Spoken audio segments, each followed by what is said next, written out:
Well, hello there, Applebites. This is your Applebite, written Ralph, talking to you straight from our show here, Applebite. So we take a bite out of the apple and share it with you. And of course, Wham Stand has this beautiful mic right here, all ready to go with its Whamblum. And of course, you know why I'm bringing this out here. It's because right now we're doing that contest where you nominate your favorite podcasters, and we throw them into a little spinning wheel, and soon somebody will win one of these beautiful babies right here, which is amazing, and they will get their own Whamblum as well. And of course, we will get the nominators and throw them into the wheel as well, a different wheel, and they will win something as well from Wham Stand. Wham Stand, Wham Stand. There you have it, folks. This is a beautiful mic. You know you want it. Wham Stand does amazing work and makes things stand out, especially at a convention where you want things to be up so that people can see it from across the room. You know, and you can't miss stuff like this from Wham Stand. So check them out. And of course, remember, you can nominate here. We lost somebody. You can nominate here in the comment section. And that's just funny. I thought it was going to be me first. And that way, you nominate your podcasters right there in the comment section, as well as on the videos that we have on Instagram, Facebook, and TikTok. And yes, here we have it. All our beautiful folks here. Right now, we have a bunch of regulars, but that makes sense when it's spooktacular. So, you guys all ready for Halloween? Oh yeah. Sure. Yeah, as ready as all of us. Really Got a little bit of decorations, yeah. I have a very unique costume. I bought one werewolf paw. So are you Michael Werewolf? Well, I don't know. I didn't really name myself yet, but yeah, I'll have a long sleeve shirt and a werewolf paw, and that's it. It's an original invention. It'd be like Michael Jackson. Yeah, well, my children wanted to go to Halloween, the Spirit of Halloween, and I was supposed to be going to a Halloween party, which got canceled because a tree fell in the backyard. Oh no! That's on theme. Yeah, kind of. And I was like, well, what am I going to wear? I'm not going to really get dressed up in a costume, so a werewolf paw. There we go. That works. Mid transition. You just started the transformation. I'm just starting the transition. Yeah. You can run around going, ah, ooh, ah. And if the moon is a little bit, is full, it's really, You know what you do is you wear a Letterman's jacket. Oh God! Dylan just said, "Oh God!" Yeah, right, exactly. An American werewolf or American Werewolf in London. Michael. Oh man, Folks, Michael J. Fox, right? Say that again. No, that was Teen Wolf. Oh, Teen Wolf. Right. That's it was right. Teen Wolf. He had the thing. So did Michael Jackson. Thriller. Yes. Oh, yeah. Sort of the hybrid of Michael Jackson and a wolf. Oh, that's what I'm saying, because you're already wearing one glove. Yeah. Oh man, folks! Of course, here in Bit and Apple TV land, we love Halloween and all the beautiful fixings that happen with Halloween. It's just one of the reasons why we do this spooktacular, because it's just spooktacular. So you know what? Let's jump right into this. Dylan and Lane, why don't you tell the people all the beautiful stuff? Give them the spiel. Oh boy! All right. It's been a while. Come on, everybody. I don't think we've met a lot of people on the show tonight, but my name is Dylan. I'm Lane. We co-write a comic book series called Starside. It's like a sci-fi fantasy comic series. When our main character, Jack, gets ripped away from his ordinary life on Earth by an alien invasion, he gets brought deeper into the universe where there's a whole sort of civilization that's been going on isolated from Earth, and there's conflicts and war, and Jack's just trying to get back home. And so this is sort of the first chapter of this ongoing space opera where so we're kickstarting volume 1 for the first time. We have 7 issues out. Last year we kickstarted issue 7, and now finally we are collecting all 7 issues. So it's 216 pages. It's a big a big honkin' volume for the first story arc of volume 1. And so, yeah, like Dylan said, it's a sci-fi fantasy. It's definitely like a fish out of water story, just a regular kid who is thrown into this very, Star Wars inspired, but with a little bit of magic and fantasy influence as well, universe that he never knew existed. And he's trying to get back to Earth, and he just meets some interesting characters along the way who help and hinder. So we are excited about. We have both a soft cover book and a hardcover, extremely limited collector's edition hardcover that's actually sold out last time we checked the Kickstarter. Whoa! Still have soft covers, plenty of soft covers available. So yeah, that's Starside. I gotta say, I'm really excited to see that you guys are doing really well in this Kickstarter. Thank you. And I was like, and it was fun to like just sit there and go, look at it go up, look at it go. That's always fun. We like to keep seeing those numbers go up. This is so cool. So the hardcover is limited edition, right? It is, yeah. Yes. We I printed got one. You guys gonna sign it for me or what? Ooh. Did you get it? It's like, yes, I got it. All right. Yeah, I've been showing this Kickstarter on the show a couple times. So, certain people got like a little preview and they were able to go over there and get it when you still had it. Thank you. Can you hold it up again? We put 50 on the Kickstarter and then 50 more hardcovers we still have. It was a total of 100 of them. So we'll have them at conventions and stuff too. So yeah, if you don't get one on the Kickstarter, come see us in person and then you can still get one. There you go, folks. That's awesome. Can you hold it up again? You know how it works, man. We like the first gets it, first stuff gets it. We're collectors, so we get it right now. Yeah. Look how beautiful that thing looks. Oh, that's nice. Oh man. On the inside, we got the number stamp. Yes, yeah. Oh, that's really cool. It's number 0. 0 of 100. Nice touch. So you guys will do like a metallic ink marker on the inside for me. That'd be great. I appreciate it. They're all individually wrapped. That's true. We kind of forgot we did that. Oh wow! Sign it. I'm okay with that. Okay. I'm gonna read it anyway, so That's true. That's true. All right. Jot down. We may be collectors, but we're gonna rip it open. Yeah. As you should. It's 7 issues, and do you think that's part of the fact that, or why you're the bigger success? Because you guys are almost at 5,000. I don't know. I have a hard time answering that question, I guess, because we'll consider this a success when it's over and like we get you. Money number doesn't mean as much to us as the backer number. Right. And we have a hard time not comparing ourselves, A, to other people, of course, and B, to ourselves in our past campaigns. And so we're just kind of holding our breath, being like, I hope some more people discover us. Obviously, we're super duper grateful for the 92 people who have backed already and are following the journey and are there. Like, obviously, that doesn't mean nothing to us. We just, we're hard on ourselves and we want to get the story out to as many people as we can. But yeah, I hope that people do see a lot of value in it because it is 7 issues, which is a huge volume. Plus, issue 7 is the length of an issue and a half. It was how many pages? It was like 35 or 35 or 36 pages in issue 7. So there's a lot of story there. And it's funny because usually people only do 5 issues. You're doing 7 issues. Yeah, well, that wasn't quite by design. We're doing.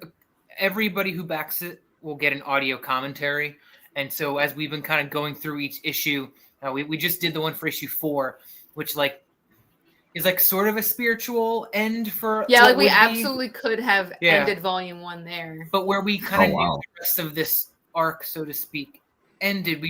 It just didn't feel right with doing another 4-issue volume. Not enough had happened yet. Yeah, it just felt like we're gonna make this one like a sort of jam-packed one. We're kind of setting the stage, and also too we still are somewhat inexperienced in learning as we do this. We started this in 2018, so what we thought was a good arc, sort of changed throughout our journey. Yeah. And now that we've kind of completed one, we can go into volume 2 with a lot more an understanding, lessons learned, and definitely maybe focus it up a little bit more. Not that this wasn't focused; it is very kind of straightforward, but we're trying to maybe do a little structuring it. For volume 2, we're definitely outlining a lot more than we did for volume 1. For volume 1, we just kind of were like, here's our idea, and we're gonna start writing it. Go for it. Yeah. Oh man, I feel like the more time passes, the more epic the story feels, and I think that's what you're saying. Like when you hit 4, you were like, wait a minute. Just getting going. Yeah. Right. Oh man, but that's what we want. We want epic from our star stories. Yeah, star stories. Yeah. Absolutely. Because that's what you want. You want this whole beautiful world that you dive into, that you're a part of, that you're enjoying. You just want to be a part of it. Yeah, bring that universe to life. That's Exactly. right. We really take our time telling the story because we want the universe to feel very alive and breathing, and have those moments to like sit with something that's happening, or just like take in the world. And so it makes it long. But that's a good thing. Yeah, it's also the beauty of being independent currently. We're kind of like, we only answer to ourselves. And so if we have an idea, we think it's going to be cool to stay on the page, well, we're just going to do it. Yeah. Hey, Dash. That's the same for us to have a great show. And so far, it's a great show already. I gotta say, so let me ask you this. You've been working the epic, and it's one of those questions that Lucas gets as well, because people always ask him, did he have the bigger picture there the whole time? Sometimes Lucas says yes, he did. Sometimes Lucas says no, he didn't. Yeah. So with you guys, was it there the whole time, or as the stories progressed, has it kind of changed?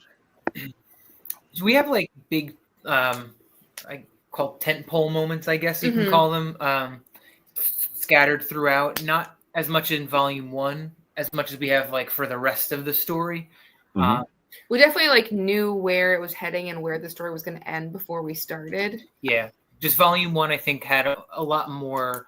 I think we started without maybe a little bit of early game planning. We had a lot more later game planning. Because that's where all the good stuff is, but no, I mean, I think we also kind of, we work collaboratively with our artist Jordan, and he's also a really good storyteller, and so when we think we kind of have an idea, and then he kind of hits us with a question, and we're like, oh, actually, this might not work. We kind of change things on the fly, and we've also just like, even though we have had the big picture in general in mind from the get-go, it has still changed. So the answer is both. Yeah. Because like we'll the sort of structure of how this big picture story is going to be told, I think we're sort of condensing it a little bit in our mind, like taking where there might have been like a big time jump, or just like a lot of time in between events where characters grow. We're like, oh, maybe it doesn't take as long as we originally thought, kind of a thing. And so, yeah, a bit of both. That's how it is. That's the nature of the beast. It's the nature of the story. Sometimes the journey, and knowing where you're going to end doesn't mean the whole journey to get there. Absolutely, yeah, yeah. That journey can change very much. Oh, definitely. Change. We'll see. That's why flashbacks are amazing, because how do we get here? Yeah. So I just love the whole process of storytelling, because you like we're saying now, you may know where this is going, but you don't know what it took to get there. Sure. Which is really important. Yeah, sure. We're gonna. I mean, I know a lot about the sort of making of Star Wars, but we just ordered this book, Lucas Wars, which is like a graphic novel of the making of Star Wars, and I think that's got a lot. It's like a good example of that idea of like, love it or hate it, but the journey to make Star Wars happen wasn't as simple as just throw a bunch of people on a soundstage and record. And there's a lot of it's a lot of trials and tribulations, and it changes things, and it makes you a different person. And it's so funny though, because Lucas actually got a lot of rejection, and people think this was like like this, but no, he got a lot of rejection before he made what he finally made. It's true. Know, he actually started off making something else. It wasn't Star Wars. Oh yeah, I've heard about that before. Mm-hmm. He started off making something else, and they told him no. Yeah. And then he started making Star Wars, and everywhere he went to, they told him no.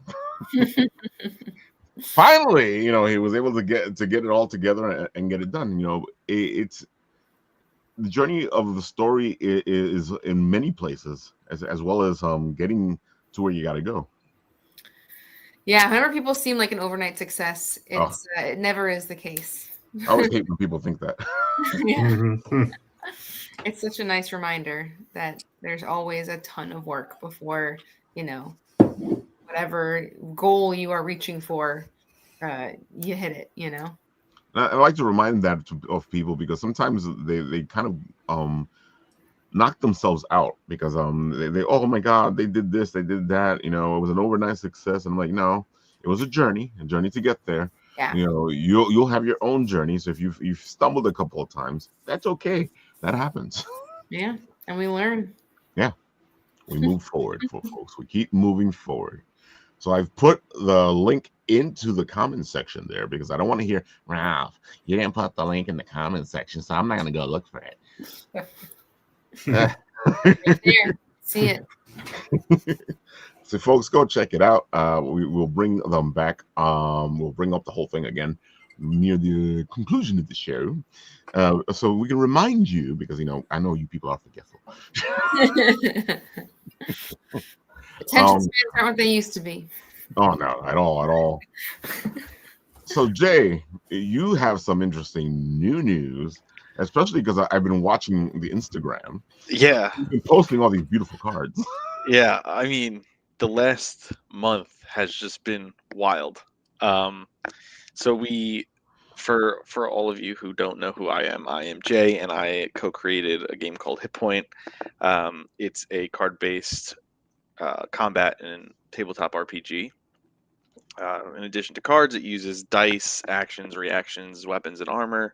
The goal is to overcome your opponents and be the last one standing. So we had our Kickstarter in April of 2024. We actually launched on Bit and Apple, which was awesome. That was an awesome launch. It was a blast, man. Event. About rolling for initiative. I know. And then we fulfilled last November the Kickstarter. So we've had product in hand since November of last year. This last month, we found a new printer which produces beautiful, beautiful foil cards, which we've been looking for months. I'll pull some out here. I don't know if you could even you can't really see. Got it. It looks good. The video that Ralph showed. It's so funny because with the blur, it makes it look 3D. Yeah. Oh, I know. But yeah, so we found this printer that had printed beautiful cards. So we made these collector packs, which is what you're seeing on the screen now. So Ralph, ready? The last 2 weeks, 2 Long Island stores bought from us. Ooh. Stocked our product, sold us out. Damn. One of them wants to throw a launch party on December 18th. So whoever's listening, so I know where I'm going to be on December your 18th. calendar. Yeah, more details to come for sure. And because I got to get my cards. yeah. I feel like I've given you stuff over the years, right? Oh no, I have cards, but I want these cards. Yeah. Oh yeah, you definitely need to get those. Look at that! Look! I love myself a Sword in the Stone type of thing, and this looks just amazing. Yeah, their printing is phenomenal. We spent months trying to find someone of this quality. We went through at least 8 different printers. It was a journey, but I needed to find someplace that printed things to the quality that I wanted, and we finally did, which is awesome. And yeah, I mean, the last like I said, the last month it's just been crazy. It's been talking to local game stores, doing retail sales, we have an ambassador program now, so we have 4+ events a month, which back in January we were doing 1 event a month. Yeah, I mean it's pretty surreal what has happened this last few weeks. Um, so yes, definitely more to come, and it's all like super exciting stuff. I But see a con it's appearance been here. what'd you say? I see a con appearance here. Yes, on November 15th. These are the same people who run the Long Island TCG show. They're Ooh, doing Extravacon at, I think it's Melville. I see. It's Hilton, Long Island. Oh, Yeah. so it's in the same hotel that they do the other show. Yep. Yeah. Okay, I So like that hotel. I've been there for a couple of conventions actually. It's a great place. yeah, I'm very excited for this one. It's my first time at Extravacon. I don't know how long they've had Extravacon going, but this would be my first time there. So, but the Long Island TCG show is fantastic. Oh, I love them, Yeah, and I've seen them at their show like twice now. yeah, Mhm. We started last November and then in May, and we're gonna be back in May too. So, It's a good show. And it's a trade card show, and you guys are trade cards. right. Yeah, exactly. So tell the people a little bit about the game, so that because we're already salivating over the cards. Yeah. So the reason we made this and the inspiration that came from this is really, I love trading cards. I love tabletop RPGs. So why not make a game that has both? And so we made a card game, trading cards similar to your Magic the Gathering, Pokemon, Yu-Gi-Oh. You open booster packs, you build your own deck, and you face off against opponents. But we made those same cards transferable to a tabletop RPG. So we have our own original RPG rules. You grab yourself a game master, and they actually also make encounters using the same cards, building decks for like your enemies that you'd face in game. It's a D20 system, so it's very familiar to most people who have played tabletop RPGs in the past. Um, and yeah, that's pretty much the gist of it. It's meant to be simple. It's meant to be quick. It's meant to be fun. So that's kind of really how what we strive for. And we started playtesting for our second set. Um, and yeah, it's been a lot. It's been a lot of a lot of work. Awesome. Oh man, I just love this. I It's just amazing, and I know I've been with you on this journey for a long time. Folks, I know Yeah.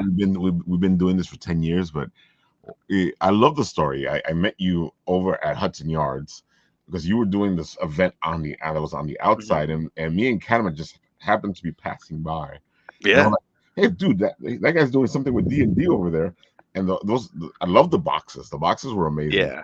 So You guys, actually, yeah. I got some good news for you then. Ooh, We're not doing the boxes anymore. For I know those that. who don't know, I used to do these one-shot boxes. So we made D&D 5th edition content. We actually made cards that were themed with a themed candle, themed dice, some miniatures. So it was just like a whole experience in a box. But we are that is being using as wow.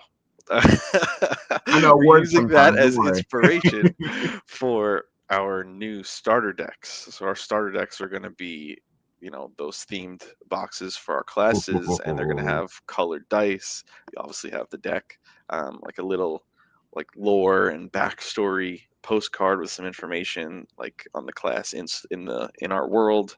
So it's definitely gonna have that feel as the one shot boxes used to have. Oh my god, I love Yeah, those boxes. You guys got really creative with them. It was so much fun to see what you guys were doing. yeah, You they were took a really lot of cool. that and put it into this, though. Yeah, Hmm. yeah. Oh man, and how far away is the full game? What full game? The whole role playing aspect of the whole. Yeah. So the rules are on our website. Right. So we are, and I've been saying this for a really long time, but we're still making the adventures. It just Yeah, takes I know. so long, That's a whole so other long. animal. Yeah. Yeah, I have I have everything like really rough and dirty. And we're just kind of chugging through. I've been through a few different like writers for it, and it's something that I'm putting attention to definitely as we grow because we want people to enjoy the adventures that we make too. Um, we have on our website also the narrative. So people who want to know the backstory of our cards and our game, I'm working on that. And so that narrative also it'll align with the adventure. So you could play in our narrative if you wanted to, which is a kind of a cool thing, I think. But yeah, it's a lot to put together, and we're churning away. Dude, I was impressed when you said you were putting all this together, because I'm like, a card game that can be as an RPG. Yeah. I have to say, I love the fact that the card game alone, is fun as heck. Even without the larger campaign attached to it, which is funny, because as soon as you put this out there, everybody wanted these cards. I remember that first convention that you did. They were like, "So you have them? We'll buy them right now." Yeah, I know. I don't even remember. We did conventions for like 2 years before we actually launched the Kickstarter. Yeah. Mm-hmm. Back when I even still have like the old prototype cards, and every time I look at them, I'm just like, wow, how far we've come. Oh man, folks, I'm telling you, this is a blast. It's a fun game, and it's only going to get better, because they're going to keep moving forward. They're going to keep evolving. It's like getting in on the beginning of the story. Yeah, for sure. And we have a great community that we're building. We have a Discord. Even if you're just interested in the game, definitely check out the Discord, ask them questions. It's a great community that we're building. Look at those beautiful cards. I gotta say, like, they all look like bangers. Usually, like, when you have a card set, you sit there and you go, okay, that's okay. Yeah. Oh yeah. I mean, we're super stoked with how these came out. It was, like I said, months of putting all this together and finding the right printer, and I couldn't be happier. Couldn't be happier with it. Like I like to say, folks, you can always see the passion in the project. It's just like Dylan and Lane with their Starside. You can see the passion. Jay and his HitPoint, you can see the passion, which is always a great thing. And that's what you folks, you need to make sure that your passion stays into your project. Right. Don't lose that passion, folks. Yeah, I just started following you, Jay. It's awesome. I mean, the video that Ralph was displaying doesn't do justice to your page. No, it doesn't. Incredible. Oh, thank you. Go watch the videos on Instagram, because it looks so much better. Now, just sheer amount of content you have is incredible. It's really great. Dude, thank you. Yeah, it's my favorite thing is still that video that you made. Oh yeah, I know. That did well for you, right? Yeah, it did really well. I kept getting made fun of for my long hair, but that's okay. We've been overdue for another one, so there will be more. There will be more. All right, Mr. Clifford. It's so funny because you're here for a whole other reason. It's not the usual ho ho ho. It's not the usual ho ho ho. Not at all. It's this is a book. This is a year-round book. It's actually book 1 of 3.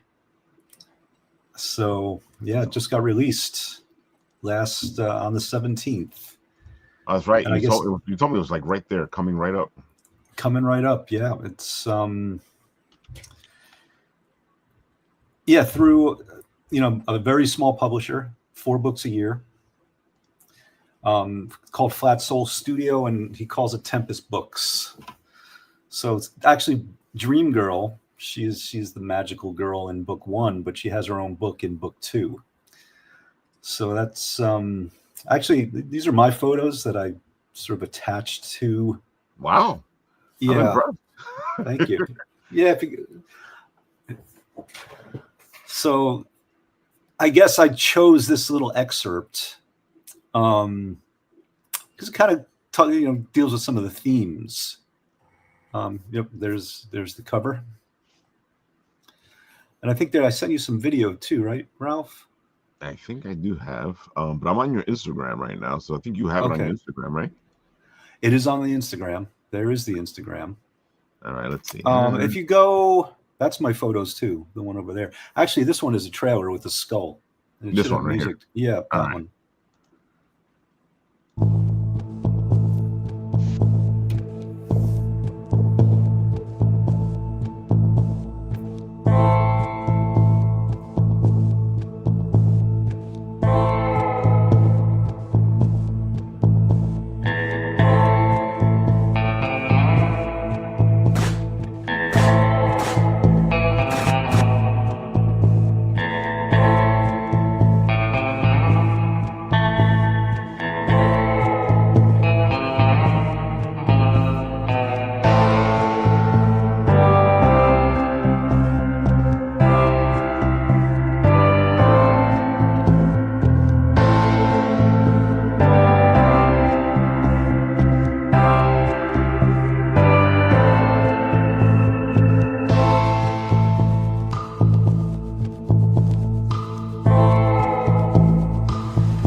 I'm saying. You set the mood there, brother.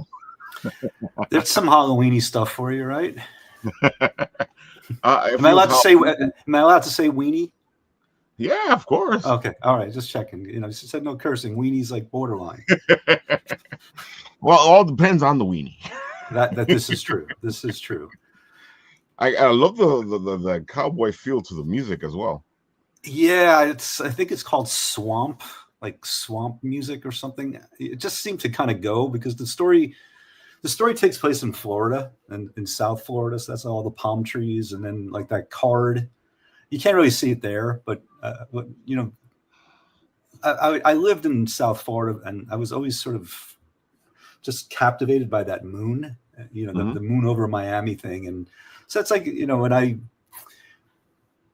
when I like think about when I'm writing it, and I also did it. There's a pilot. It's like I've set it up also as a streaming series, which hopefully will be streaming as a series one day. But I've been focused on the book as opposed to that. But when I like on the pitch deck for the series, I kind of think of the moon as a character too. So there's, in that video, there's all these moons, and the dream girl. Here's another, just a little video. I think this is the first one that we put out. Yeah, that's why I'm having it play in the background because it actually shows everything off.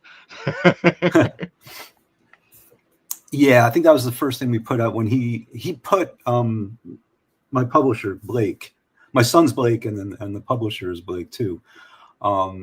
I love that story. Yeah, I think I told it on one of the shows, right? Yeah, you did. Yeah, it was still just blows my mind. Yeah, so he put out like as sort of just a teaser. He put out part 1, which is called Stars. So the book is in 3 parts: stars, sun, and moon. I love it. Sort of. So as you can see, like and then we designed all these tarot cards. Because you can see in the trailer video, the tarot cards, and it's kind of a theme that runs throughout. And in book 2, which is called Dream Girl, the Dream Girl herself, Taria, is reading. She reads tarot cards, but also in the pilot, you can see her. She's going through tarot cards, but in the book itself, and actually, if you go back to that page with my photo and the little excerpt, yeah, so. They had just sort of accidentally were together, and they get a little tarot card reading, just sort of coincidentally. And the tarot card reader tells them that there's going to be heartbreak. And this is that scene, to kind of give it a little bit of context, right? He says, did she just really tell us our future? I ask. And have you been noticing the moon tonight, Jesse? Like it's been following us the whole time. In the sky, I can't help but stare back at it, hovering above palm fronds like some spooky wink that never opens. Don't worry, Taria whispers. She crawls across the seat and kisses me. Our moon's going to come. Well, there's a lot of context, and there's, she kind of does, she's magical. She can leave her body. She can astral travel. She can do a lot of different things, but she draws her power from the moon. And he's crazy about her. If you remember in the trailer, the love of his life, she shows up in his life and he's just blown away. It's but she won't have sex with him until their moon comes. So yeah, this is the other one. This it's like a short trailer with that uses the tarot cards. Are you gonna have the tarot cards to sell? I guess I could, inspired by Jayton. I was thinking about the same thing. I suppose, when, the property, is merchandising at that point, maybe the tarot cards will be viable. I got to say, if you're going to do conventions, having the cards would be a bonus. I can hook you over the printer. I saw. So it's definitely a lot of things. And I would love to, it was funny because, Blake, my publisher, not Blake, my son, he's like, I think we ought to design some tarot cards with all the characters. And I was like, that there is a great idea. So this one, it just has like just 3 of them. Because that's like another whole thread in the story. Right. He's working in this, Jesse, the artist, and he's a super talented artist, and he's, working in this pizzeria, running money for a gambling ring, a crime ring. And then he meets the girl, he meets Taria, and she's like, you got to get away from that. You got to do your art. You can't, what are you doing working at this pizzeria? And, get on your path, do what the universe called you to do. But this is like the father he never had, who's also really supportive of his art. So there's that kind of tension, that conflict kind of going on too. But he's really, Angelo, the pizzeria owner, who will come up in a second, at least the tarot card version of him, his boss, Angelo. He's really supportive, and he's definitely, like I said, a father Jesse's never had. He's really supportive, but he's also really self-destructive. The guy's got a total death wish, and that's certainly not good for somebody who's got aspirations in life. And like, so she's like, you got to get out of there. It's really bad things are going to happen if you don't. And really bad things. What's that, Paul?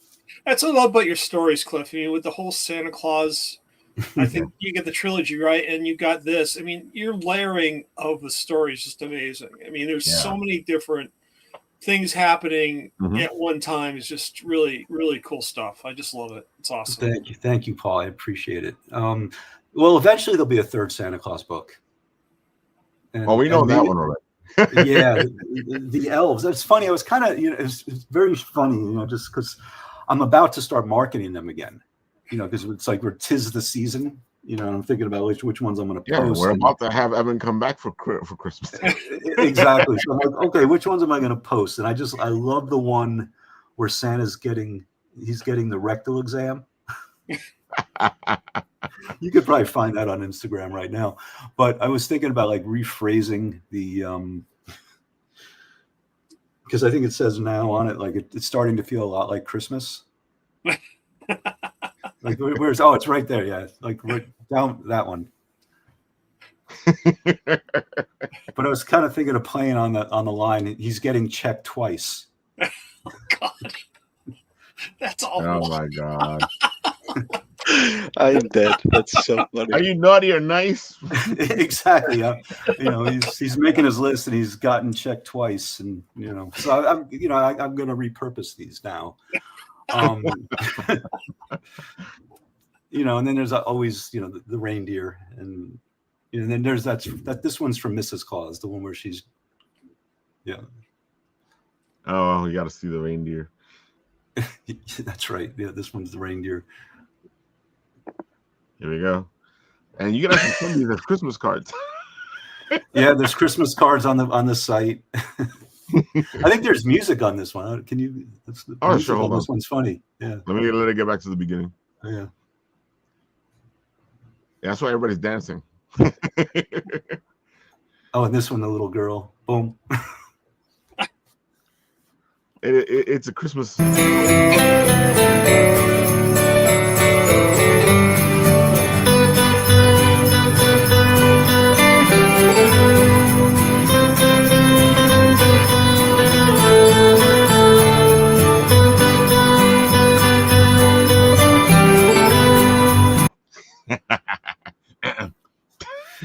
Yeah, so the third one, Santa. Each one, Santa's like he's had it. He's like, it's just like I can't do it anymore. But it's funny. Like I drop my children off on Saturdays. They go to Polish school because my wife's from Poland, and there's always this like homeless guy. Like when I get back on the highway to go back home, I guess he like lives in the bushes or something, and he looks just like that Santa. And I was like, he's keeping an eye on you. Yeah, like who knows? You don't know like what these characters are really doing on the planet. That's really sort of what's interesting. This guy could be sort of like a star seed, like viewing people. You just don't know. And well, I've always thought the same thing. When he says he's keeping an eye on you, I said he's keeping an eye on you. Yeah. I mean, these myths come from somewhere, right? Yep. And so I was thinking, like, wow, maybe there's a fourth book with this guy, and it's like Santa's just like totally, he went the other way. Mrs. Claus, like, maybe he didn't go the other way. Maybe this is how he keeps an eye on you. Maybe, yeah. Or he's he's got like he's got helpers all around, and they're posing as homeless people. Yeah, that's Sean Astin with the book. That's too cool. So I was kind of thinking about that. They're just fun, but the problem always is that they sort of have life for 2 months, and then it's like what to do with them for that time off. So I'm glad I have this other book now, and because it's a spooky book, and it might be related to Halloween, but at the same time, who doesn't like spooky all year round? Exactly. I mean, this stuff is, what's in A Death Never Lived is, I mean, it's an anytime, any place book. Right. And I think, I think in a lot of ways it's a metaphor for everyone's life. If you're on the wrong path in life, where are you going to wind up? Kind of like George Harrison's the line from his, if you don't know where you're going, any road will take you there.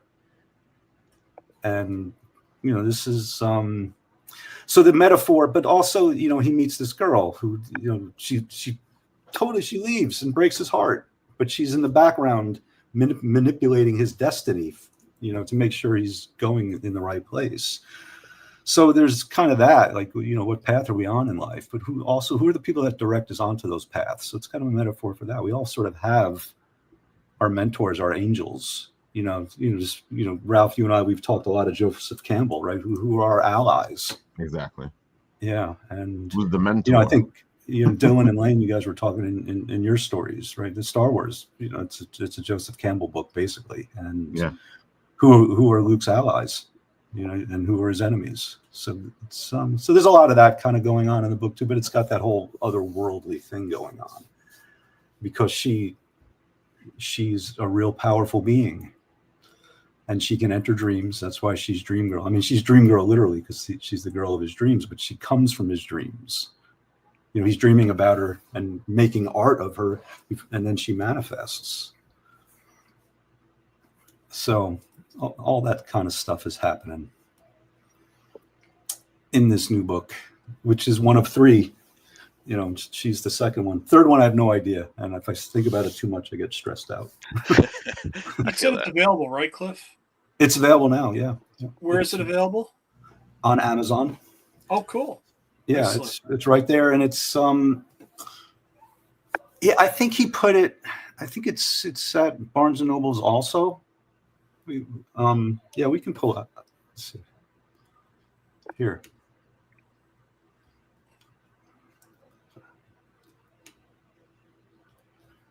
Let me see if there we go. I can do this. Do you have a timeline for the third one, or no? For the Christmas one or this one? Because I guess number 3 on both in both series are. I guess I don't know.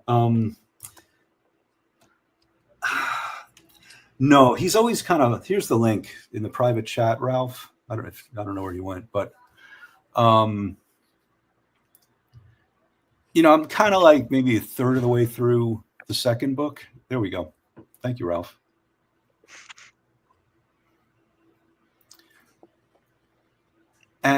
But for the Christmas book, The Elves Strike Back, that's the third one.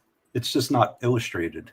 And that one I've written. It's ready for an illustrator. I mean, Sonny, who Ralph knows, he's always eager to do it, but then he doesn't do it. So we'll see. I guess, it'll make its way into the world when it's meant to, I guess. The Elf Strike Back, that is. Speaking of a Star Wars reference. The Elf Strikes Back. Yeah, no, that one.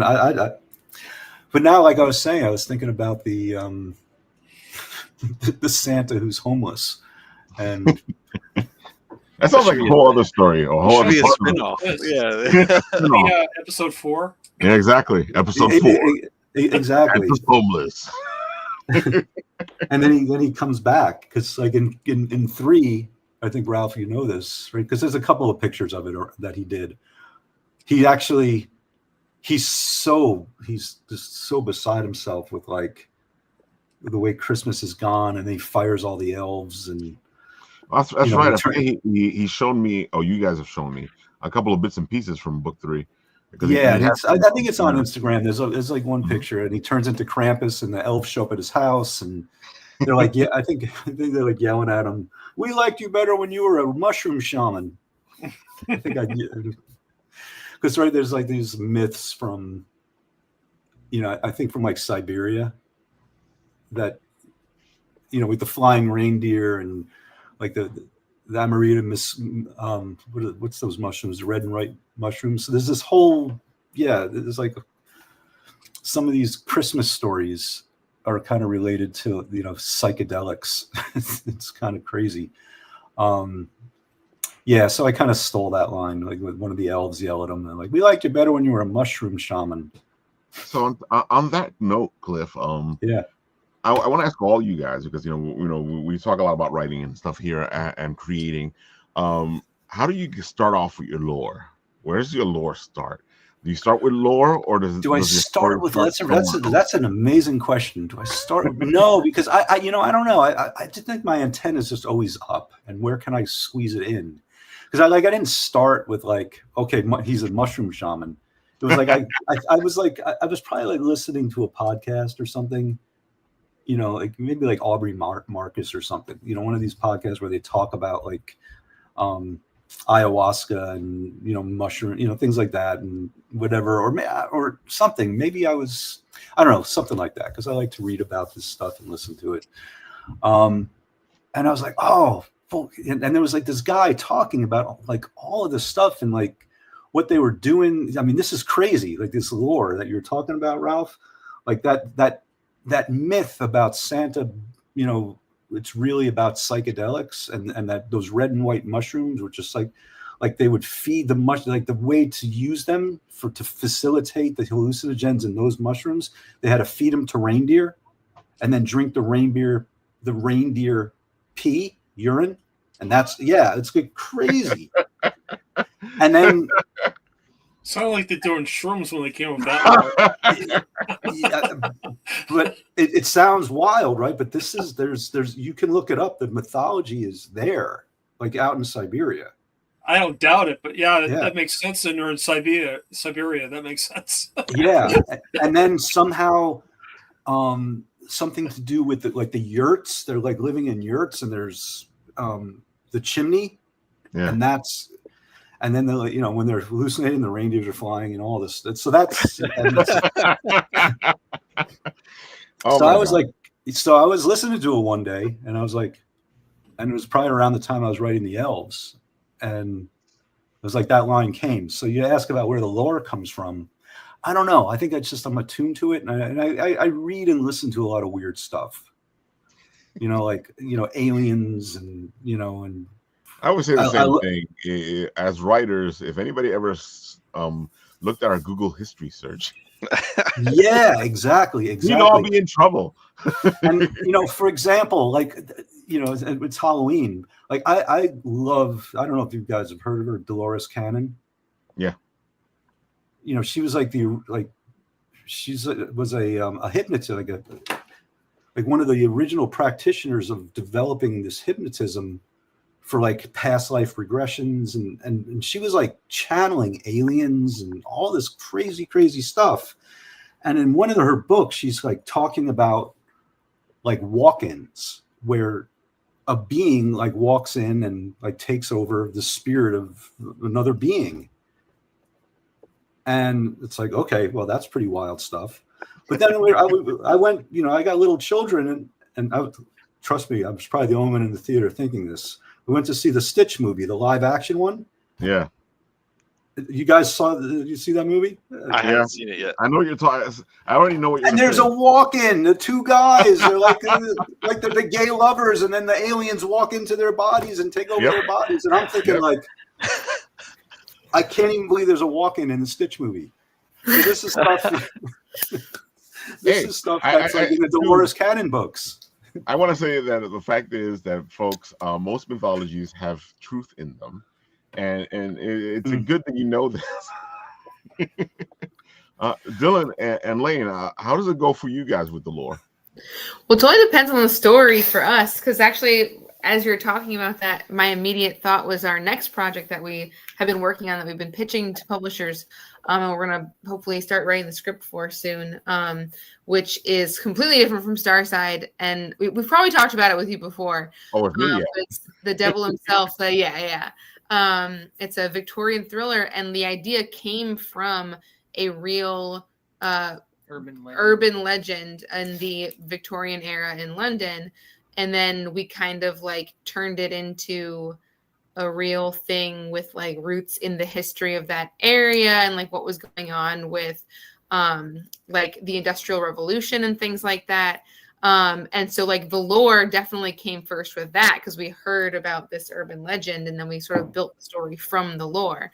But and then I don't know, like Starside, I mean, Dylan came up with like all the lore first, I guess, too. I mean, a lot of it kind of is, I feel like it's partially inspired by like real things. Like it might just be a small thing, whether like a thing in history or even like something that, you know, you like watched happen in a small scale, but then you think about like, what's this, but in a heightened scale? I don't know. You know, it's just like a lot of that's kind of where a lot of that stuff comes from, at least for us. I'm sure. Get you. What was that? As we completely get you, because especially as a dungeon master, when it comes to like, you have to have as much lore as possible. So I know exactly what you're saying. You get all these bits and pieces, they all come together, they form the story, but sometimes they come from so many different directions and from unknown places where people will be surprised that you got it from. Yeah, and I think they come. I think it's always good when they're details. Yeah, like when you're populating, you're using it for detail and context in some ways, and maybe even like I was talking about the mushroom shaman line and the elves. Like when something just sort of like that's so unexpected within the context of a Christmas story, just to get a laugh. Yeah, so. But I think just have the antenna up for it is. Oh, definitely. Especially as a creative, you always need to be open for everything.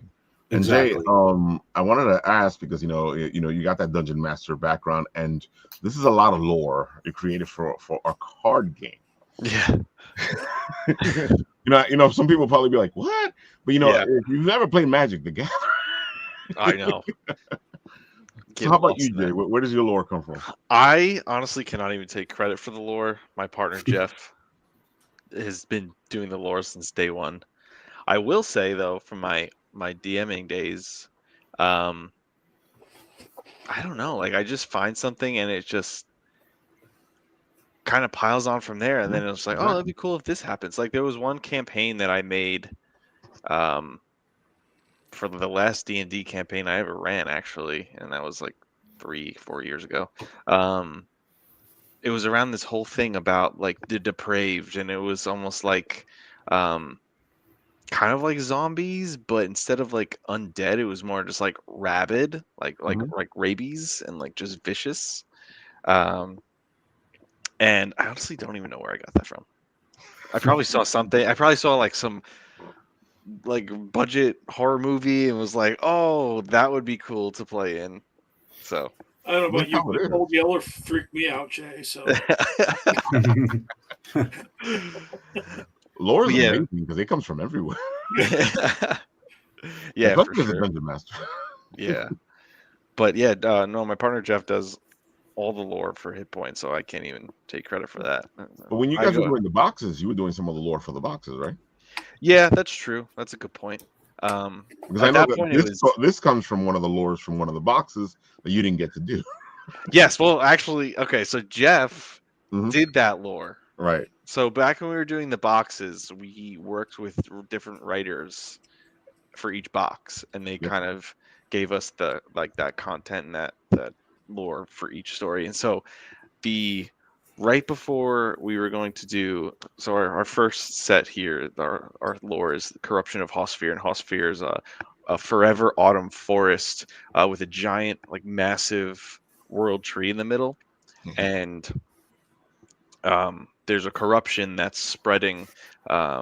No one really knows where it's coming from, but it's taking over and just killing the foliage. It's turning the animals and everything like evil. And so that first came about in our last, it would have been our last box when we did the candles, or our box of Tall Tales, and we ended up closing shop right before we put that together. Yeah. So it was a cool kind of segue into how we started the lore for this game.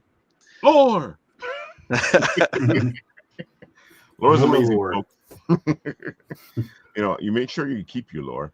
And I think it's important because we touched upon it. You constantly have to be paying attention because it comes from everywhere. And I'm a big proponent of the fact that stories, story ideas, all that stuff comes from everywhere as long as you're paying attention. Because one of the biggest things I hear from people is like, I have nothing to write, Ralph. And I'm like, no, you have stuff to write. You just don't think it's interesting. Or don't have the will to write it. Exactly.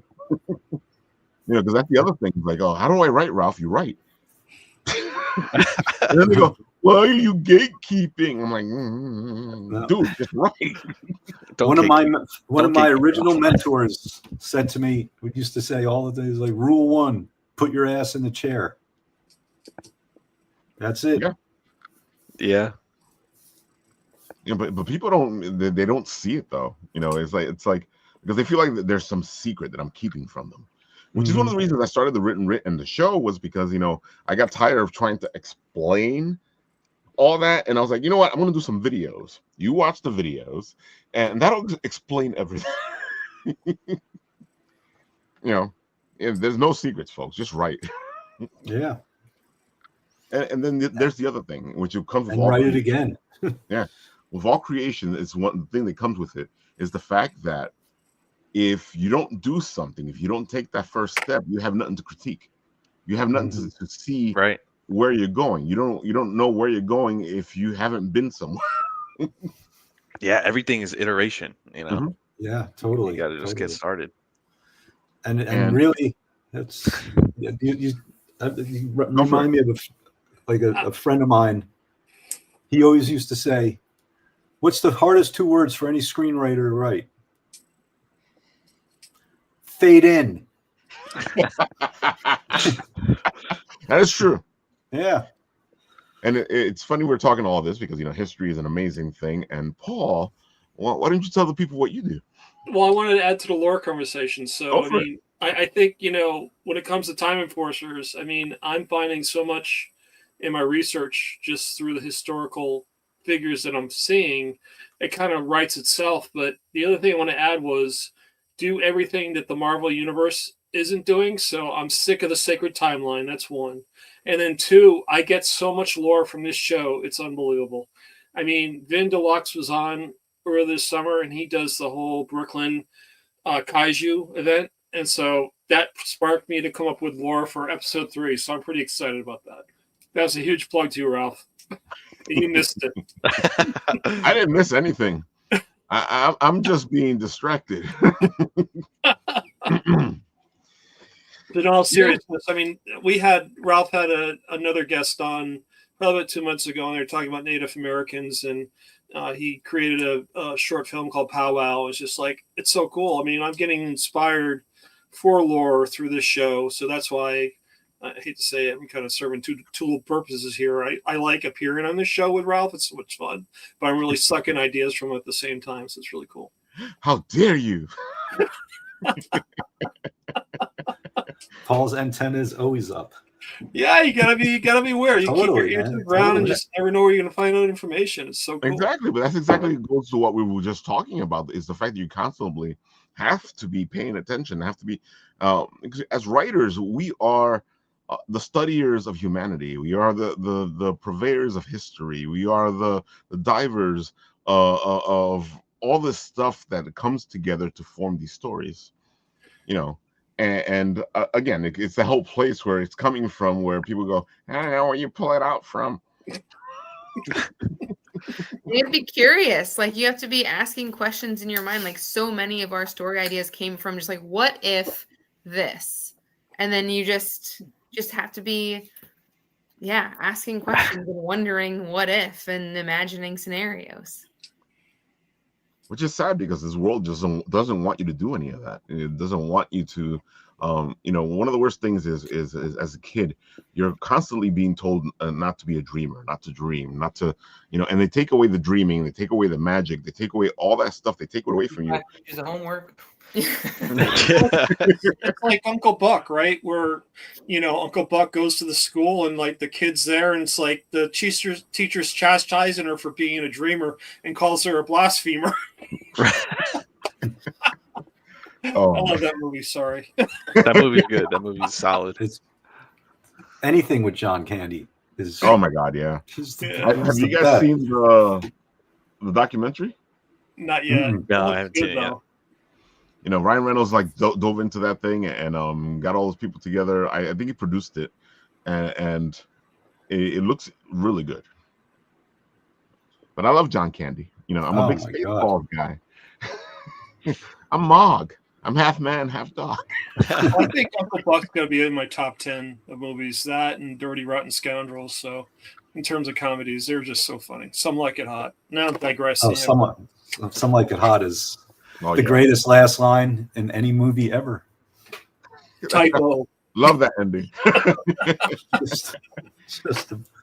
Nobody's perfect. Nobody's perfect. How edgy was that for back then? Totally ahead of its time. It was great. Oh my God. That's why when I get into when I get into any of those woke arguments, I'm like, dude, you guys just haven't been paying attention. Well, keep it with Halloween. It finally got freaking Young Frankenstein back on the streaming services. Oh yeah, I love John. I was watching that on Sunday for like the 20 millionth time. It's so funny. I love that movie. All right, Paul, come on. You're moving away from time. Sorry, yeah. So Time Enforcers. So yeah, we just appeared at EdTech Week last week actually, and we had a great time. Met a lot of influencers in the education technology industry and community. It was really a phenomenal event. Virtual capital VCs, venture capitalists were there, along with also a lot of teachers, a lot of superintendents.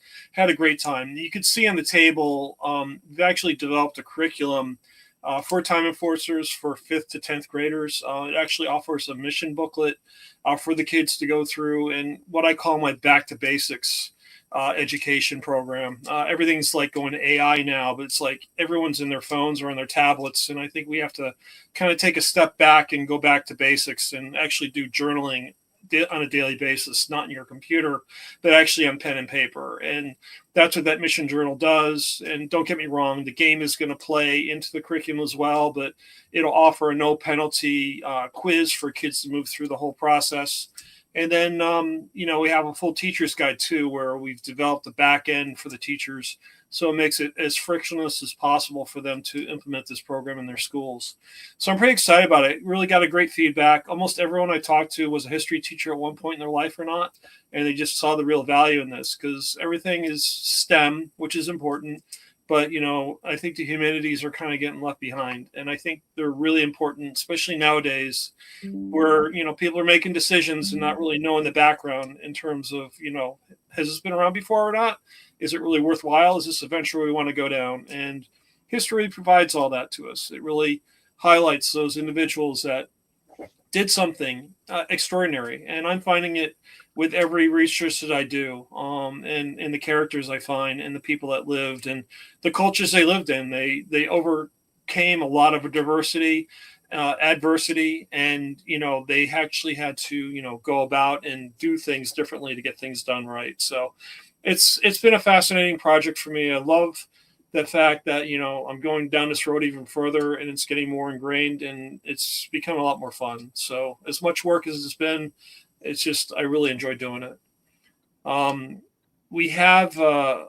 We've teamed up with Fractured Atlas. It's actually a fiscal sponsorship where we're trying to raise $1,000.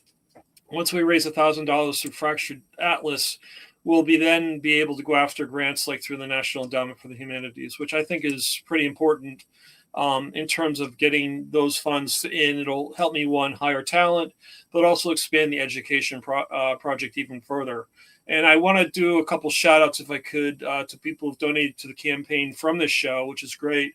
I got John from Child Protection Possession Services who made a donation. So I really appreciate John doing that. And a shameless plug to George, who made a donation as well to the campaign. So I really appreciate those efforts on those guys' part for doing that.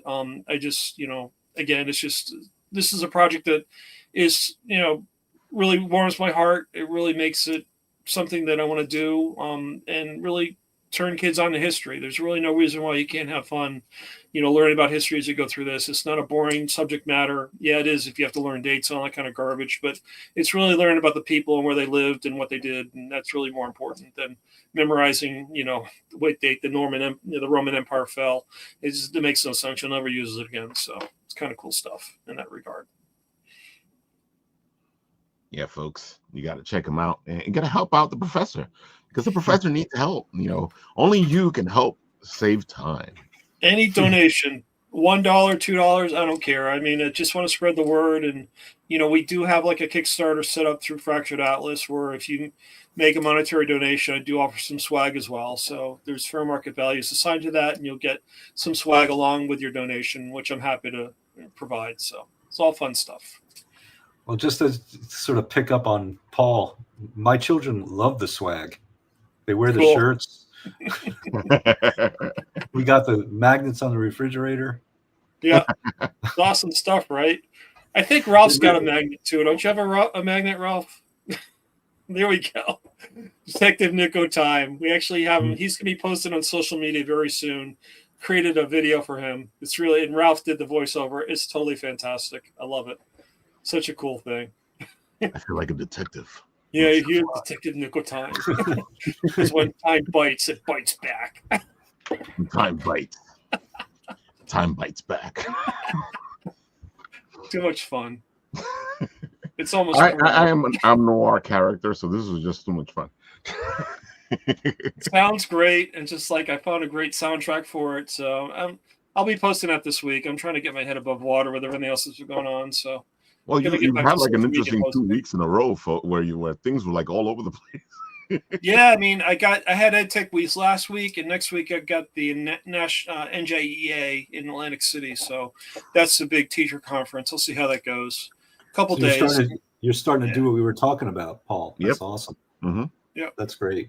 And folks, that's where your market is. Here because Cliff and Paul had a conversation. Yes, and then we had a conversation. We had a conversation without you, Ralph. How dare you? Yeah, like I said, I get all my good ideas from the show. I just don't tell Raphael about them. So, you know what, Paul? I get all my good ideas from the show. No, let me stop. Actually, do get my good ideas from the show. Oh my God, folks! It is a lot of fun here at Bitten Apple TV. I've been doing this for 10 years. 10 years we have been Bitten Apple TV. 10 years this October. Yes, we were at the TikTok Diner 10 years ago, right after Comic-Con, New York Comic-Con. And we were sitting there going, because we were doing this for somebody else, we said, we can do this for ourselves. And bam, we did it for ourselves. Folks, that's all it takes. I put it into effect, man. I tell you to do stuff, but I do stuff. You got to do stuff in order to make things happen. 10 years. Happy anniversary. Congrats. It's funny because Dylan and Lane has been around for a good majority of that. Yeah, it's true, actually. Early Yeah. on. Thanks. Yeah, we met them early on. Yeah. We met you guys at Phil's show, right? Phil Rustin? No, not PhilCon. PowCon. At PowCon Was it PowCon first? That was our second one. that we ever did. So I did meet you guys at PowCon. Probably, God. yeah. That was a long time ago. 2019, yeah. Oh wow. Yeah, see, it's all fun and memories here, folks. And here's the other funny thing. Cliff right there. I've known him for a long time. What was it? Dude, I think you were there for our second year or our first, you were there for our first New York Comic Con, because I think that was 2016. Was it the first one? You sure seemed like you had like you were a bit entrenched already. Oh, you were doing it for somebody else. That made it easy. Oh, that's right. Oh, okay. Now I remember. But that, oh god, that was Yeah. fun. So When we first launched, yeah, Cupid's Farewell Christmas, and like you guys came over and interviewed us. And we had our shotgun Santa. Folks, if you get a chance to see Cliff and his Christmas book at a con, you have to go do it. Yeah, because you'll get an interesting Santa. Well, yeah, for sure. We'll start doing it again. I have these other projects. I have like 3 books that I want to get illustrated, and it's just a lot, But I got 2 small children, so it's hard sometimes to get to do everything. I know what you're saying. I just sort of I bite off a piece of the apple at a time, so to speak, Ralph. I feel that too. Mm-hmm. But you're there in the trenches.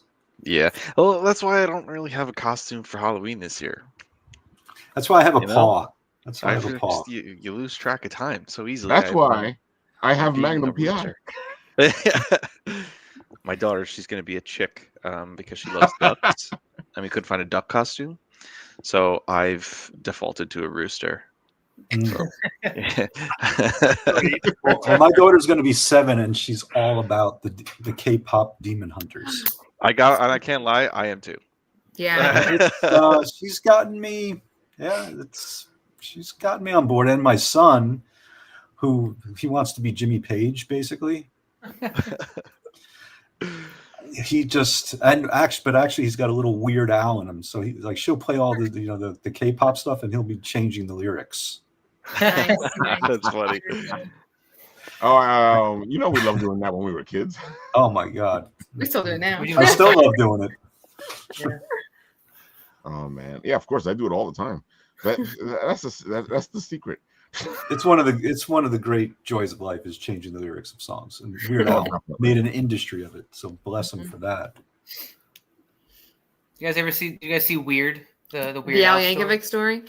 Oh No. yeah, Oh my, it's a great. good movie. So good. Great. Good movie, folks. Good movies. Go check it out. Oh my god, A documentary or a it's a Sure. it's a documentary. It is A a mockumentary. biopic. the biopic? Okay. It's a biopic just imagine Weird Al doing a biopic. Yeah. Does he play himself? Because that would be pretty No. awesome. Daniel Radcliffe plays probably him. the role of Okay. Of his career, yeah. I gotta say, Daniel really I looked don't know what else like he came from. Weird Yeah. Al. Daniel Radcliffe from Weird, the Al Yeah, Yankovic that's story. right. Yeah. Exactly. I'm since we're doing the anniversary stuff here, I'm going to share something here. Hold on. I did this to Frank, so now I'm going to do it to Cliff. Oh, you have old footage of me? Oh, there we go with Sonny Quinn. Oh my God! Here we go. Watch this. Bar is talking to you straight from Comic-Con. We're here with Cliff and Sonny, and we have this beautiful book here called Cupid's Farewell Christmas. And it's just a delightful adult fare, and we are here to find out more. Well, it's a children's book for adults featuring a burnt-out Santa and a runaway reindeer on Christmas Eve. That is just amazing. Just amazing. So tell us more about it. Well, it all came about that I was doing a reading for it, and people were just howling, with Santa with his foul mouth. And someone came up to me and said, "Oh, you should make a children's book for adults out of this, like that book, Go the Fuck to Sleep." And I said, "That is a good idea." So I called. Hey, that's funny. The video occurs before any of us. So I kept it clean, Ralph, and then. So, folks, I know Cliff has been coming on the show a lot, and you guys have been wondering who Sonny was. There he is. That's it. And Sonny is. He looks like he got a kick out of that comment. He definitely did. So this is 8 years ago. Wow. I've known you for 8 years. That's right. Oh my God, I love doing this. I love going back with the videos because, folks, what we used to do was before the pandemic. What we used to do was we would go to the conventions and we do this full interview with the beautiful 35mm camera and our nice mic. That's what we used to do. That's how I've met all these beautiful people. You get around, Ralph. Yeah, that's 10 years. It's a long time. That is a lot of time. Oh man, I was waiting to see if Shannon came back because she had to go do something.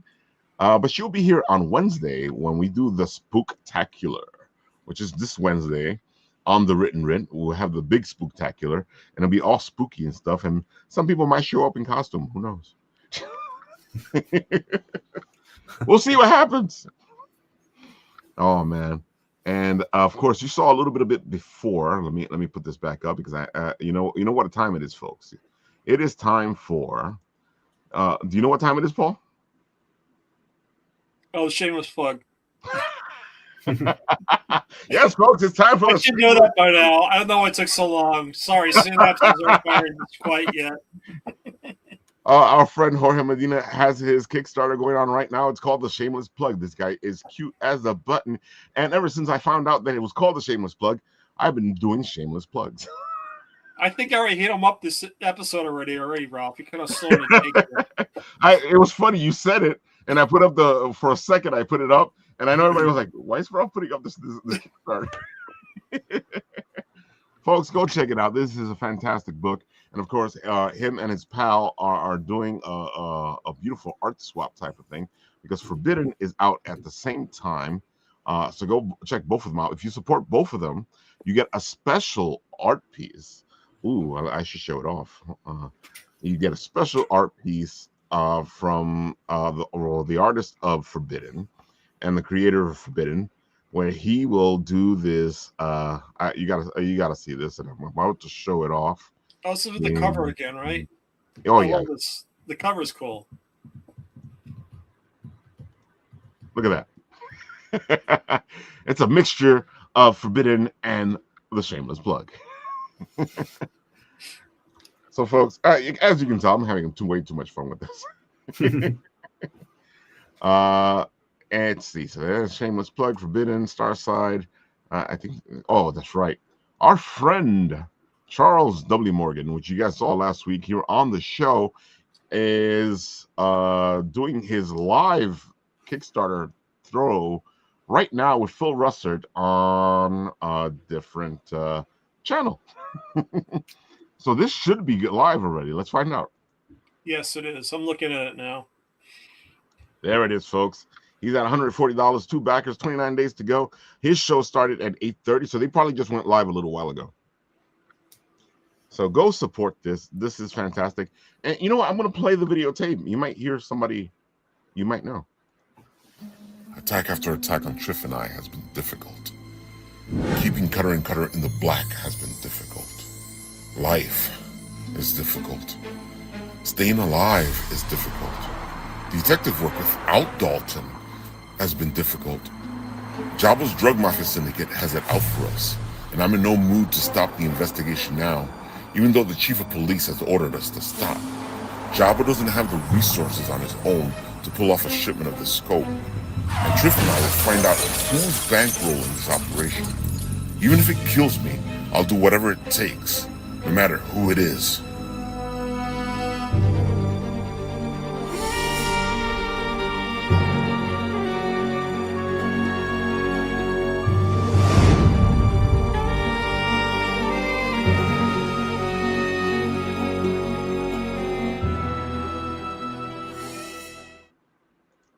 Yeah, they had a delay, so they premiered it today.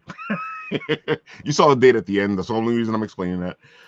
Folks, I'm going to put the link in the comment section there so you guys can go support him right now. It is a great book, and I'm not just saying that because I have something to do with the trailer. I love myself a good detective story, and this is a pretty good detective story. And I love my noir, and this is pretty much noir. There it goes, folks, right into the comment section. Go help out our friend Charles W. Morgan. He is an amazing artist, and this is all his baby. And of course, right now they're live with Phil Russert over by where Phil Russert does his shows. Oh man, and let's see. I think that is everything, and now we go back to Dylan Lane. Where can they find you? Tell them all the good stuff. Go for it. All right. Well, search for Starside on Kickstarter. Click that link in the comment section to go right to our Kickstarter page. We're also on Instagram at Starside Comic.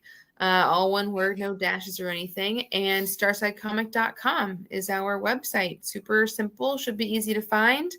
Yeah, those are the ways to find us. We only have 9 days left in this campaign.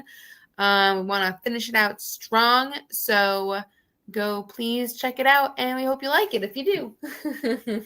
Folks, you're going to love this thing. It's amazing. I've collected each issue one by one. So I did it the old-fashioned way, the real way, folks. I'm not saying that about you guys. But we know it's here for people like you. If you have all the issues already and you for whatever reason don't want the collected volume, you don't like collecting things, but you want merch, we have a merch only team. Like, I have all the issues, I don't want the story, but give me some stuff and let me support you. So we've got that option. Well, that's what we're always gonna do. Give me some stuff. Yeah. Is the stuff here on the Kickstarter? I believe there's pictures of like some of the add-ons and then the extra stuff that we have. Yeah. So the new rewards we have book for this, besides the books, are a keychain, sticker sheet, and bookmark. Kept it pretty simple this time around.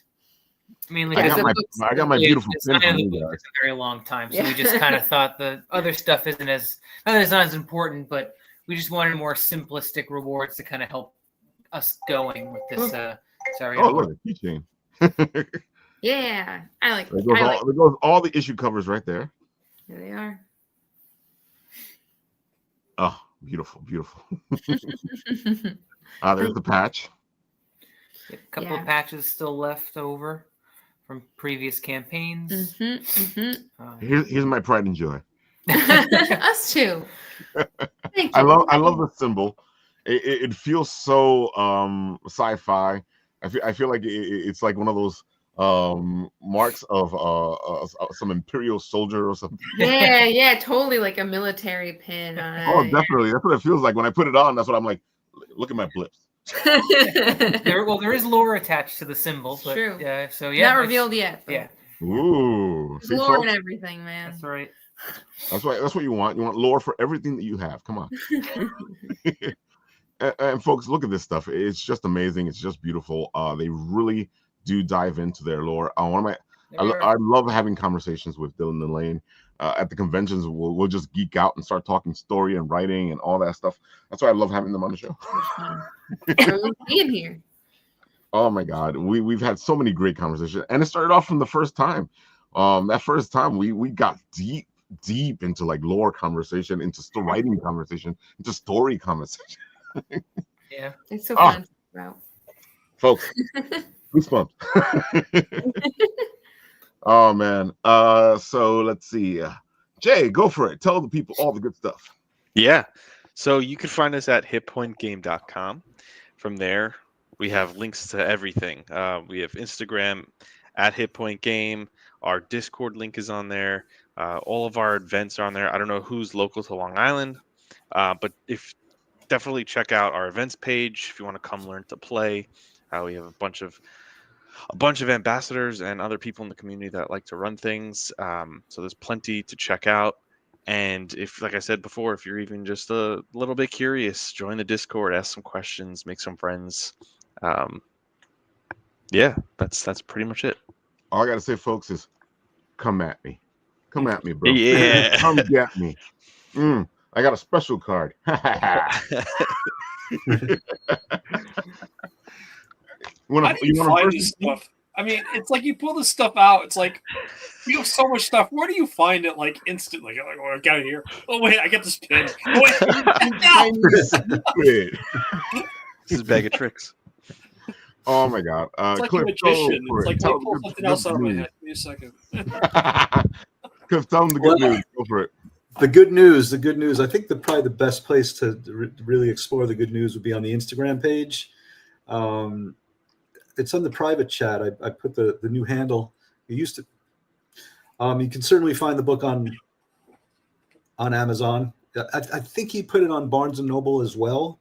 And if we had done this a week earlier, it was right. He's got the ebook up there even, but it was the ebook was free last week, and I think it's still. It might still be free because when I went looking for the book, there was a free option for the ebook. Yeah, I think last week it was free, and now it's still free if you're like a Kindle member. Okay, there you go. Is that what it says there? But there's a link tree on. Oh, this definitely is on the Instagram. Yeah, on the Instagram. _ Clifford _ Evan _ Yep, there I am. Like I was telling you, Ralph. Yeah, that's my link tree. See all the beautiful links and all the beautiful stuff. You can get your Cupid's Farewell. You can get your Death Never Lived. Yes, and Mrs. Claus Tells All. I think it's through the same link. Yeah, it's both books and one here. Yeah. Yes. So on Amazon, and I think that what else? No, I think that's the place. The link tree it's the link tree. I gotta say, I love link trees. It's always interesting to see what people put on their link tree. I just put a lot of branches, pardon the bad pun. Because there's a bunch of stuff. So hopefully, every time I'm on here, I seem to be talking about that elf book. So I think I got to get Sunny. It has to happen, man. It has to happen. It does have to happen. And I got like 3 other books that I really need to get illustrated. I told you about it, right? The one about the diaper world. That one. Cliff is another person I have a lot of conversations with. Yeah, exactly. So one of these shows, they'll be like, "Oh, look, hey, another one's done." That's true. So, but right now, Death Never Lived.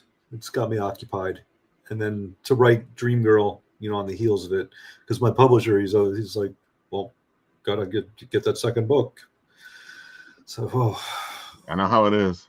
Yeah, and of course, I wanted to show this off because I love this.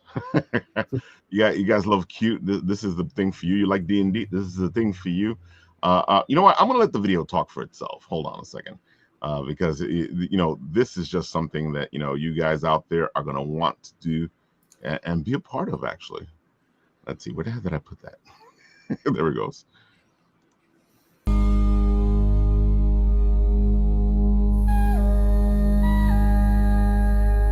Welcome to Fur Haven Adventures.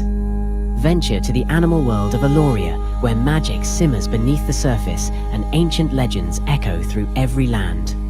Discover a continent alive with history, lore, and heart, from peaceful villages to haunted ruins and storm-lashed shores.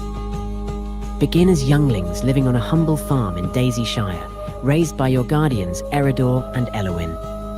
The world is changing. Whispers of chaos creep across the land, drawing you into adventure.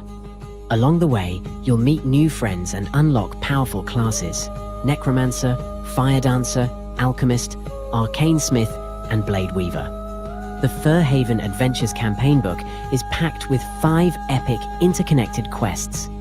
Each chapter a sweeping journey across the reaches of North Den. Dive into detailed maps, vibrant character art, memorable NPCs, and deep lore. Explore haunted catacombs where dragon spirits whisper secrets to the living. Unravel conspiracies in royal halls high above Featherwood. Plunge into sunken cities where a necromantic order threatens to rise. battle land-sailing pirates on the northern shores, and confront a god of chaos in the Shattered Tower where reality itself is at stake. This campaign goes beyond the book. We offer a full set of 3D printable minis, dice towers, GM screens, exclusive dice sets, neoprene map mats, and more. Makers can even license STL files to print and sell. Every pledge helps unlock new minis, stretch goals, and campaign rewards. Your journey begins with a whisper, but where it ends is up to you. For Haven Adventures, 5 epic quests, 5 new classes, 1 unforgettable campaign.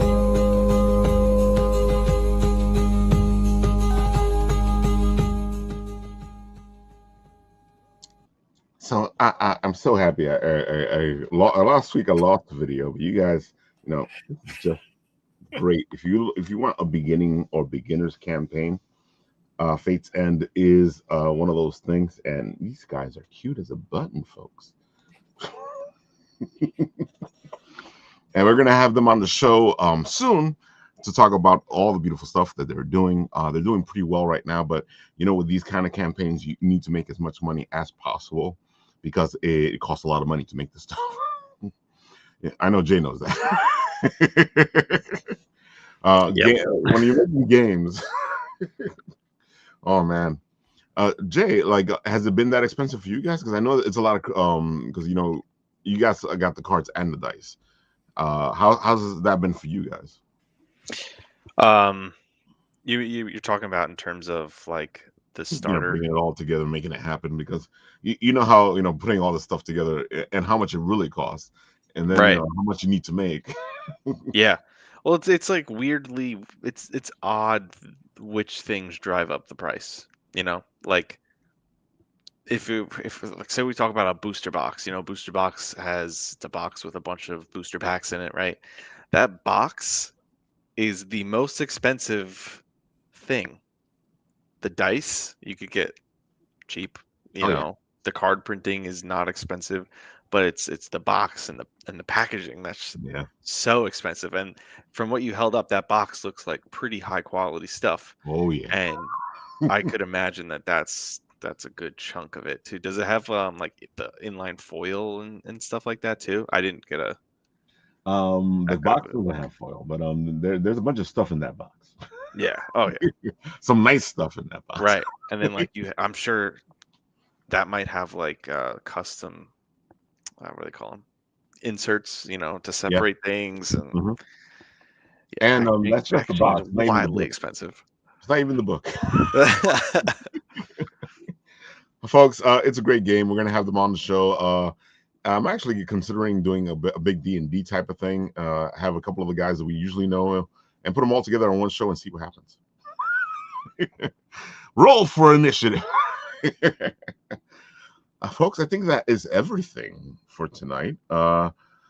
Anybody else got anything to say before we go? I like to pitch my thing one more time, if that's okay. No. Go, Paul. Show it off. Okay.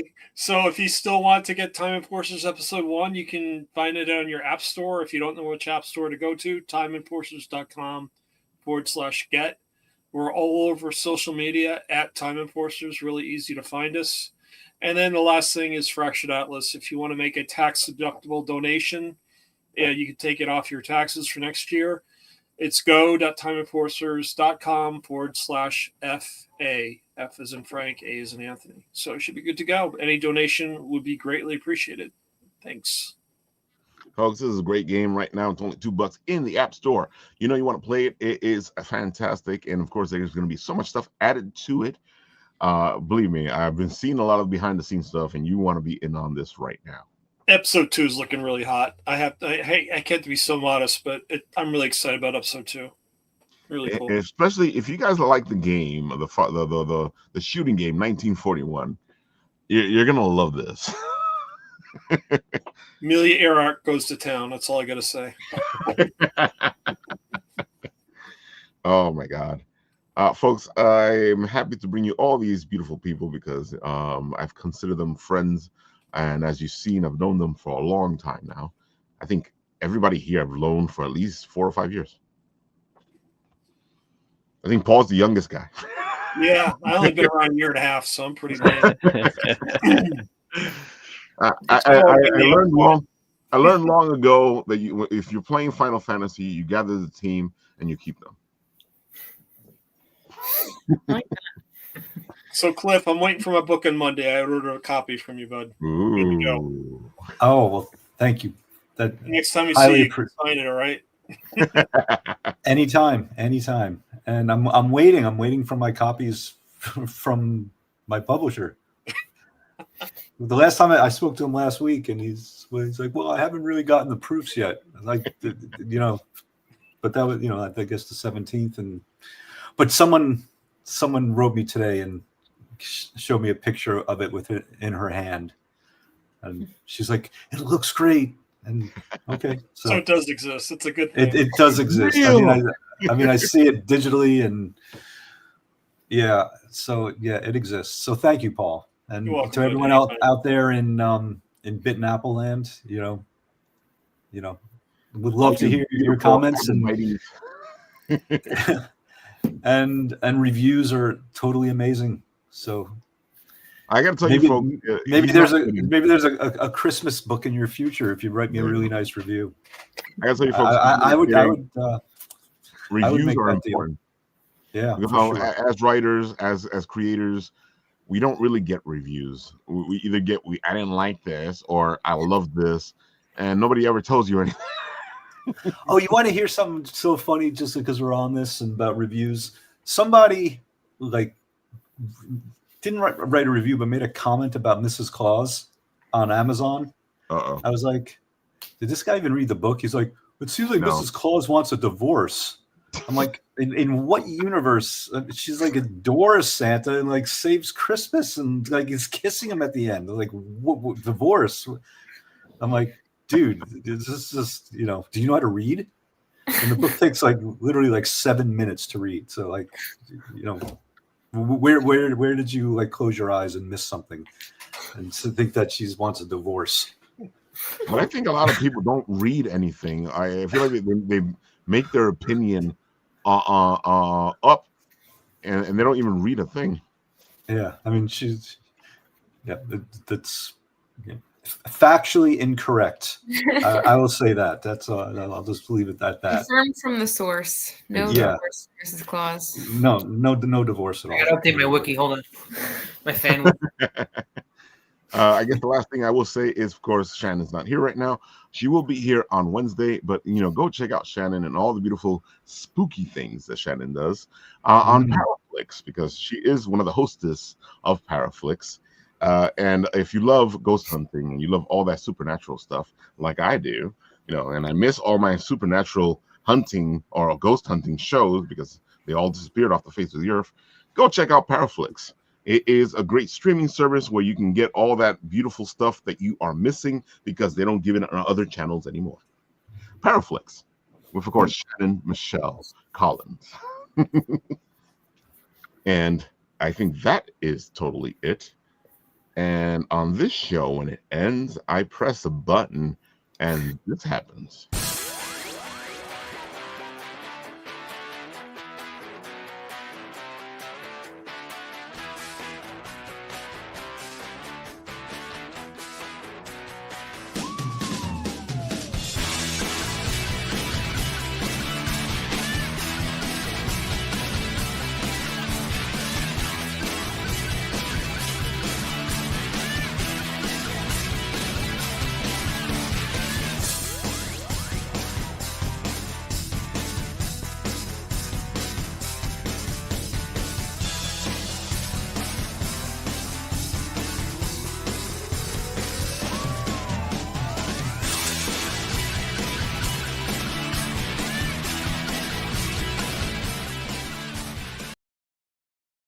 So Santa said, ho, ho, ho. And I said, ha, ha.